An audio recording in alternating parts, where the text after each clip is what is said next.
সমস্যার কোনো সমাধান নাই। সমস্যার সমাধান কি একটাই, তেল লাগবে। এই তেলের জন্য সব কিছুই নাই নাই হয়ে যাইতেছে।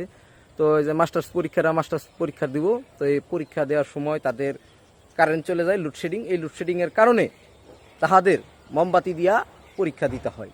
খুবই কষ্টজনক, খুবই দুঃখজনক বিষয় যে পরীক্ষার হলে মোমবাতি জ্বালায় পড়াশোনা, সেই মনে করেন আদিম যুগে চলে গেল। বর্তমান পরীক্ষার সময় কি কারেন্টটা দেওয়া যাইতো না?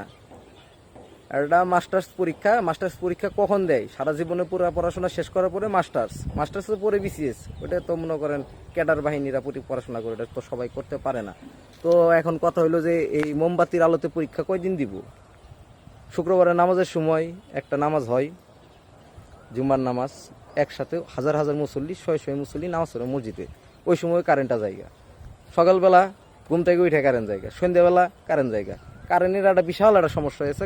সমস্যা আসলে কোনো কিছুই নেই, দোষ সব তেলের, আর কারোই দোষ না।